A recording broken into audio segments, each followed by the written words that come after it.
ကဲရှေးအောင်ကြောက်စားတဲ့ပေါ်ကဖုံမုံတွေကိုခါချလိုက်တဲ့အခါထွက်ပေါ်လာတဲ့စိတ်ဝင်စားစရာတမိုင်းဝင်စွန်တော့ဇလန်တပုတ်ကိုဒီကနေ့ကျွန်တော်တို့လေ့လာကြည့်ကြရအောင်ပါတွေ့ထွက်တန်းယုံများတဲ့စစ်မြေပြင်ကနေလာခဲ့တဲ့စစ်တီတော်တို့ဟာနိုင်ငံတော်ကိုဘလို့များထာဝရငြိမ်းချမ်းရေးရအောင်တည်ဆောက်ခဲ့တယ်လေတောင်ဝင်မိန်ပြန်တန်းတွေကိုကြောက်စားတွေမှာထွင်းထုတ်ပြီးဘလို့အုပ်ချုပ်ခဲ့တယ်လဲဆိုတာကိုဒီတမိုင်းဝင်အထောက်အထားတွေနဲ့တဆင့်အသက်သွင်းပြီးစူးစမ်းကြည့်ကြပါမယ်ဒီရွှေစည်းကောင်ကြောက်စာမှာထွင်းထူးထားတဲ့စကားစုလေးကိုအရင်ဆုံးကြည့်လိုက်ရအောင်ပါသူတို့၏မျက်လီကိုငါတုတ်ပါအမိဒီတားငယ်ကိုရင်းခွန်းနဲ့နှစ်သိမ့်စီအန်တကဲ့တိုးတဲ့တကယ်ကိုရင်ထက်ရောက်စီနော်စစ်မြေပြင်မှာရန်သူတွေကိုအကြောက်တရားသွင်းပေးနိုင်ခဲ့တဲ့စစ်ထုကြီးတအူဟာတိုင်းပြည်အုပ်ချုပ်တဲ့နေရာရောက်လာချိန်မှာပြည်သူတွေကိုမိခင်တအူလိုယူရမယ်လို့ဆိုထားတာပါကြမ်းတမ်းတဲ့စစ်တွေတို့ဘဝကနေကရုဏာရှင်အုပ်ချုပ်သူတအူဖြစ်ဘလို့ကူးပြောင်းလာတယ်လဲဆိုတာကကျွန်တော်တို့ဆက်ပြီးလေ့လာတော့မယ်အဓိကအချက်ချပြီးဖြစ်ပါတယ်ဒါပေမဲ့သူ့ဘရင်မဖြစ်လာခဲ့အချိန်တုန်းကတိုင်းပြည်အခြေအနေကတော့လေးကိုဆိုးရွားပါပဲကစင်ကလျာနဲ့ပြိုကွဲလို့နှီးပါဖြစ်နေကြတာပေါ့အနော်ရအထာမကြီးကန်ကုန်ပြီးနောက်တားတော့ဆောလူမင်းနိုင်တက်လာတဲ့1989ခုနှစ်ကစပြီးမငြင်းမသက်မှုတွေစတင်လာပါတယ်1984ခုနှစ်မှာဆိုရင်ငရမန်ကန်တူဘုံထမှုတွေဘရင်ဖမ်းဆီးခံရမှုတွေနဲ့အဆိုးဆုံးအခြေအနေကိုရောက်သွားခဲ့တာပါဒီလိုမောင်မိုက်နေတဲ့အချိန်ပြိုကွဲလို့နှီးပါဖြစ်နေတဲ့တိုင်းပြည်ကိုမှဂျန်စစ်သားကဝင်ရောက်ကယ်တင်ပြီးသူ့ဘုံတွေကိုနှိမ်နှင်းပိုက်ခဲ့တာပါနောက်ဆုံးမှာတော့ပြည်သူတွေရဲ့တောင်းဆိုမှုနဲ့1986ခုနှစ်မှာရာဇပိတေကခံယူပြီးနန်းတက်ခဲ့ပါတယ်ဒီနေရာမှာစိတ်ဝင်စားစရာကောင်းတဲ့တော်ဝင်နန်းတွင်လူဝတ်ချက်လေးတစ်ခုရှိလာပါတယ်ကျန်စစ်သားဟာတကယ်ပဲနေမင်းမျိုးနွယ်ဝင်လားဒါမှမဟုတ်ရန်ပညာကြီးမားတဲ့တာမန်အရက်သားလားဆိုတာပါပဲသူရဲ့ဇမ်းမြစ်နဲ့ပတ်သက်ပြီးကြောက်စာတွေမှာတော့အဖဘက်ကနေမင်းမျိုးနွယ်အမိဘက်ကဝါပင်ကနေပေါက်ဖွားတယ်လို့ဆိုထားပါတယ်ဒါပေမဲ့တမိုင်းပညာရှင်တွေဘက်ကကြည့်ရင်တော့သူဟာထီလာရက်ကတာမန်ရက်သားကူတာဖြစ်ပြီးသူရဲ့ဉာဏ်ပညာရဲစွမ်းတတ်တည်လေကြောင်းတာထီနှံရခဲ့တာလို့သုံးသပ်ကြပါတယ်အဲ့တော့သူ့ရဲ့ဘဝအစကရုပ်ရှင်ဆန်းဆန်းပါပဲအနော်ရထာမင်းကြီးရဲ့ယုံကြည်ရဆုံးစစ်သူကြီးဘဝနဲ့မဏိကျန်တာနဲ့အချစ်ရေးရှုပ်ထွေးမှုတစ်ခုကြောင့်ဆိုပြီးအမျက်တော်ရှာခံရနန်းတော်ကနေနင်းတော်ခံရနဲ့တော်တော်လေးအလဲ့ပြောင်များခဲ့ပါတယ်ဒါပေမဲ့တိုက်ပြည်အတွက်မရှိမဖြစ်လိုအပ်လာတဲ့အခါဆောလူမင်းကသူ့ကိုမွန်တူပုံနဲ့နေနှင်းဖို့ပြန်လဲခေါ်ယူခဲ့ရပြန်ပါတယ်သူပုံနေလက်ထက်ရောက်နေတဲ့ဆောလူမင်းကိုသူတခုတော့ဝင်ရောက်ကက်တင်ခဲ့တဲ့ဖြစ်ရဆိုရင်အလွန်ကိုရင်ခုန်ကြကောင်းတဲ့စွန့်စားကန်တစ်ခုပါပဲဒါပေမဲ့ကံမကောင်းစွာနဲ့ပဲဆောလူမင်းကသူ့ကိုမယုံကြည်ခဲ့တဲ့အတွက်ဒီကယ်တင်မှုကြီးမအောင်မြင်ခဲ့ပါဘူးအစောပိုင်းမှာပြည်သူတွေကိုမိခင်တူလို့ဆွန်ရှော့မယ်ဆိုတဲ့သူ့ရဲ့ကတိကိုမှတ်မိကြအောင်မထင်ပါတယ်အဲ့ဒီကတိကစကလုံးတတ်မဟုတ်ခဲ့ပါဘူးငယ်မှန်ကန်ပုံကန်မှုအပြစ်မှာတိုင်းပြည်ဟာမြို့ပြတ်ရွာပြတ်နဲ့ပြည်သူတွေသားတကွဲများတကွဲဖြစ်ခဲ့ရပါတယ်ဒါပေမဲ့ချန်စစ်သားနန်းတက်လာတဲ့အခါအခြေအနေတွေကိုပြောင်းပြန်လမ်းပစ်နိုင်ခဲ့ပါတယ်။ကြောက်ဆိုင်ထဲမှာမတန်းတင်ထားတဲ့အတိုင်းစန်စပါတိတိဝလန်တွေပေါ်များလာပြီးပြည်သူတွေအဝတ်စားကောင်းတွေဝတ်ဆင်နိုင်တဲ့တကယ်ရွှေအောင်လွှမ်းတဲ့ကာလာတစ်ခုကိုဖန်တီးပေးနိုင်ကြတာကိုအထင်ရှားတွေ့ရပါတယ်။တာမန်အဖြစ်ဆိုရင်စစ်ပွဲအလွန်ကာလာဒီမှာအကြောက်တရားနဲ့အုပ်ချုပ်လေးရှိကြပေမဲ့သူကတော့အဲ့ဒီလမ်းကြောင်းကိုလုံးဝမရွေးခဲ့ပါဘူး။ပြိုကွဲနေတဲ့နိုင်ငံတော်ကိုပြန်လဲကူစားတဲ့နေရာမှာပြည်သူသက်သာချောင်ချီရဲကိုပဲအထူးထားခဲ့ပါတယ်။ထပ်ပြီးတင်းရှောင်နေရသူတွေကိုပြန်ခေါ်တယ်။ပြည်သားစုတွေကိုပြန်လဲပေါင်းစည်းပေးခဲ့တယ်။လေသမားတွေအတွက်စီမြောင်းတာတမန်တွေတိစောက်ပေးပြီးစိုက်ပျိုးရေးကိုအားပေးခဲ့ပါတယ်။ဆိုလိုတာကအိုစလောင်ရောင်းရဲ့အမဲအိုလေးတွေကအစလူဒန်းစားအလုံးစီးပွားရေးအဆင်ပြေပြီးချမ်းသာကြွယ်ဝလာအောင်ပတ်စုံကုန်နဲ့တကယ်ကိုလေးတွေ့ချက်မြင့်တင်ပေးခဲ့တာပါသူရဲ့အုပ်ချုပ်ရေးမှာပါရမီရှိဆုံးအထူးချွန်ဆုံးအပိုင်းကဘာလဲဆိုတော့စစ်ရှုံးသွားတဲ့လူမျိုးတစုကိုအနိုင်ကျင့်ဖိနှိုက်မဲ့အစားအားလုံးပါဝင်စေတဲ့မဟာဗျူဟာကိုတုံ့ပြန်ခဲ့တာပါပဲပုဂံရင်ပါရချင်းပြိုးကွယ်မသွားအောင်ရှေးဟောင်းမွန်ရင်ကျေးမှုနဲ့မြန်မာရင်ကျေးမှုကြောက်ကကွာဟချက်တွေကိုလင်မာပါနဲ့စွာပေါင်းကူးပေးခဲ့တာပါပဲရှုံးနှိမ်သွားတဲ့ရင်ကျေးမှုကိုဖျောက်ဖျက်ပြမဲ့အစားနိုင်ငံတော်ရဲ့အဓိကစိတ်ပိုက်တစ်ခုအဖြစ်အတိမပြူပေါင်းစည်းပေးလိုက်တာဟာနောက်ထပ်ပုံကံမှုလည်းမဖြစ်လာအောင်ကျူတင်တားဆီးနိုင်တဲ့အလွန်ကိုညံအမြော်အမြင်ကြီးမားတဲ့လုပ်ရတစ်ခုဖြစ်ခဲ့ပါတယ်အဲ့ဒီကိုပေါင်းစည်းတဲ့နေရာမှာလည်းအပြိုးသက်သက်မဟုတ်ပါဘူးအုတ်ချုပ်ရဲ့ရန်တရားတကူလုံးမှာမွင်ရင်ကျေးမှုကိုတကယ်ကိုအသက်သွင်းခဲ့တာပါစဉ်းစားကြည့်ပါမိမိရဲ့တော်ဝင်မိဗန်တန်း6စာတွေကိုတော့မွန်ဘာသာနဲ့ရေးထိုးစေခဲ့တဲ့ဒီအတိမတ်ယူခဲ့တာပါဒါတင်မကားသေးဘူးမွန်လူမျိုးအကြီးခဲတွေကိုပကံရဲ့အုတ်ချုပ်ရဲ့ရန်တရားမှာယာထုတွေပေးပြီးပေါင်းဝင်စေခဲ့ပါတယ်မွန်ရိုးရအားဒေတာယဉ်ကျေးမှုမဲ့ဘေးထုကလေရတွေကိုပါလေးစားစွာလက်ခံကျင့်သုံးခဲ့ပါတယ်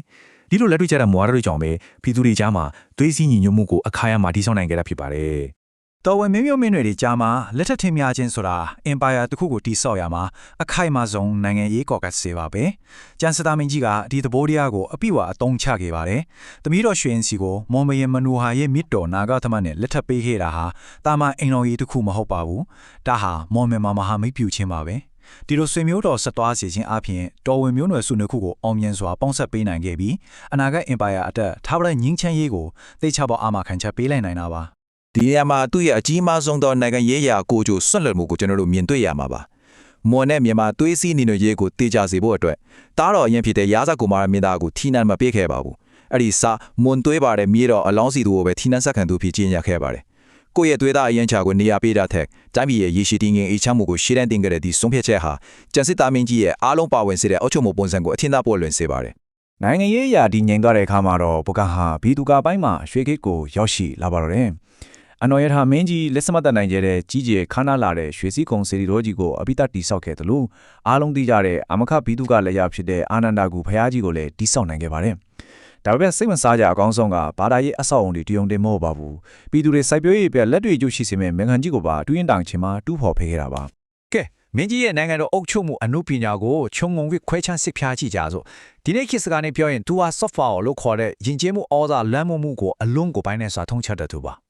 ါပြည်တွင်းမှာဘီသူကနဲ့စပြယဉ်ကျေးမှုကိုမြင့်တင်တဲ့ပြည်ကတော်တွေကိုစစ်စစ်တီးဖြစ်တာတွေလုပ်ခဲ့တယ်ပါနိုင်ငံသားရဲ့တန်တမန်ဆက်ဆံရေးမှာဆိုရင်လည်းစောင်းမင်းဆက်တရုတ်ပြည်ချိုလာမင်းဆက်အိန္ဒိယတော့နဲ့ချစ်ဆက်ပြီးနိုင်ငံရဲ့အဆင့်အတန်းကိုပြည်တွင်းမှာတော့ပြည်ပမှာပါဩဇာတစ်ကမကြီးမအောင်တိဆောက်နိုင်ပြပါတယ်ဒီခုနှစ်1016ကိုအထူးသဖြင့်ပြုစုခြင်းပါတယ်ဒါဟာပကံအင်ပါယာကဘာစီမင်ထက်ကိုတက်လန်းနိုင်ခဲ့တဲ့တမိုင်းဝင်အချင်းကာလအခုပါ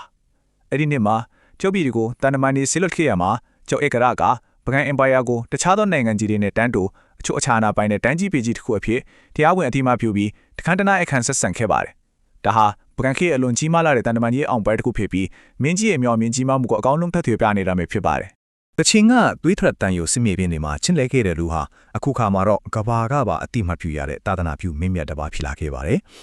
်အိန္ဒိယနိုင်ငံဗုဒ္ဓဂါယာမှာပျက်စီးနေတဲ့မဟာဗောဓိစေတီကိုမင်းချင်းတွေစစ်လွတ်ပြီးပြုပြင်စေခဲ့ပါတယ်။ဒါပြင်အလဲရောက်လာတဲ့အိန္ဒိယတောင်ပိုင်းကချူလာမင်းသားကိုပါဗုဒ္ဓဘာသာဝင်ဖြစ်အောင်စီးရုံနိုင်ခဲ့တယ်လို့တီဟိုခေါ်တီရီလန်ကာနိုင်ငံနဲ့လည်းယင်းနှီးတဲ့ဘာသာရေးဆက်သွယ်မှုတွေရှိခဲ့တာကြောင့်ပကံဟာထေရဝါဒဗုဒ္ဓဘာသာရဲ့ကမ္ဘာဗဟိုချက်တစ်ခုအဖြစ်ကိုရောက်ရှိလာခဲ့ပါတယ်။အခုဆိုရင်ရှေးအောင်သူတေသနာပညာရှင်တွေအတွက်အလွန်တန်ဖိုးကြီးတဲ့မြန်မာနိုင်ငံရဲ့ Rosetta ကြောက်စာလို့တင်စားရတဲ့မြစီတီကြောက်စာကိုစူးစမ်းကြည့်ကြပါစို့ဒီကြောက်စာဟာတမိုင်းရဲ့သော့ချက်ကြီးတစ်ခုလို့ဆိုနိုင်ပါတယ်မင်းကြီးရဲ့နောက်ဆုံးနေ့ရက်တွေအကြောင်းကိုရေးမှတ်ချမ်းတစ်ခုလို့ဖတ်ရှုခွင့်ရယုံတာမကပဲမြန်မာစာပေအဆင့်ဆင့်ဖြစ်ပေါ်တိုးတက်လာပုံတွေကိုပါပြပြဖြင်းတိစီခွင့်ရစေတဲ့တကယ့်ကိုအဖိုးမဖြတ်နိုင်တဲ့အထောက်အထားကြီးတစ်ခုဖြစ်ပါတယ်ဒီကြောက်စာရဲ့နောက်ွယ်ကဇလန်လေးကရင်းနှစရာကောင်းလို့အုတ်ချုပ်တူတို့ရဲ့အောင်မြင်မှုကိုလည်းပြသနေပါတယ်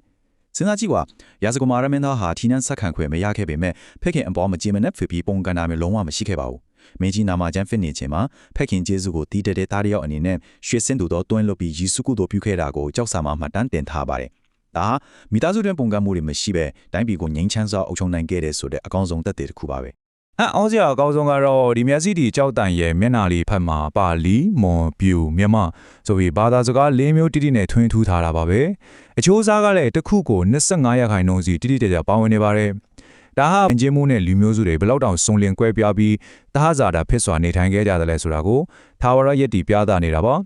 အင်ပါယာတစ်ခုလုံးရဲ့ယဉ်ကျေးမှုပေါင်းစုံပါဝင်ထွေးစည်းထားမှုကိုအကောင်းဆုံးနဲ့အရှင်းလင်းဆုံးပုံဖော်ပေးထားတဲ့မှတ်တမ်းတစ်ခုဖြစ်ပါတယ်ဆိုတော့ကဒီကျောင်းစာမှတ်တမ်းတွေကအတိတ်မှာကြံခဲ့တဲ့ကျောင်းတုံးတွေတက်ပဲလားဆိုတော့မဟုတ်ပါဘူးဒီနေ့ခေတ်မှာခဏခဏပြောနေကြတဲ့အားလုံးပါဝင်တဲ့အုပ်ချုပ်ရေးဆိုတာခေတ်တက်မှာပေါ်လာတဲ့အယူအဆမဟုတ်ကြောင်းတက်ပြနေတာပါမြန်မာဆောက်တဲ့ဘလို့စော့ကျင်ခဲ့တယ်လေဗကန်ခေတ်ကနိုင်ငံရေးနဲ့လူမျိုးရေးအခြေအနေတွေဘလို့ရှိခဲ့လဲဆိုတဲ့ချက်တီအပြင်ပြည်သူတွေဂျုံချီလေးစားမှုကိုရရှိဖို့လိမ္မာပါနဆော့အုပ်ချုပ်ခဲ့ပုံတွေကိုပါကျွန်တော်ထဲထဲဝင်လေ့လာနိုင်လို့ဒီမှတ်တမ်းတွေကအခုချင်းတီအေးပါနေစီဖြစ်ပါတယ်ကဲနောက်ဆုံးနေတဲ့စဉ်းစားစရာမေးခွန်းတစ်ခုရှိလာပါတယ်လွန်ခဲ့တဲ့နှစ်ပေါင်း900ကျော်ကကျန်တဲ့နဲ့စစ်မြေပြင်ကနေလာခဲ့တဲ့ခေါင်းဆောင်တူဟာဖိနှိပ်ချင်းထက်ပေါင်းစည်းခြင်းကိုရွေးချယ်ပြီးမတူညီရဲ့ယဉ်ကျေးမှုတွေကိုအောင်မြင်စွာလိုက်လျောညီထွေဖြစ်အောင်အုပ်ချုပ်သွားနိုင်ခဲ့ပါတယ်ဒီရှောင်းနိုင်ငံရေးနည်းပညာတွေဟာယနေ့ခေတ်ခေါင်းဆောင်တွေနဲ့ကဘာကြီးတွေဘယ်လောက်ထိတင်နစားယူစရာကောင်းတယ်မလဲဒါဟာတမိုင်းရဖြစ်တဲ့အလွန်နည်းနည်းတင်နစားတစ်ခုဖြစ်ကြောင်းကျင်ပြရင်ဒီနေ့ရှင်းတဲ့ဘက်ချက်လေးကိုဒီမှာပဲညီကုန်းချုပ်လိုက်ပါတယ်လိုက်ပါလိလာပေးခဲ့ကြရတာကျေးဇူးတင်ပါတယ်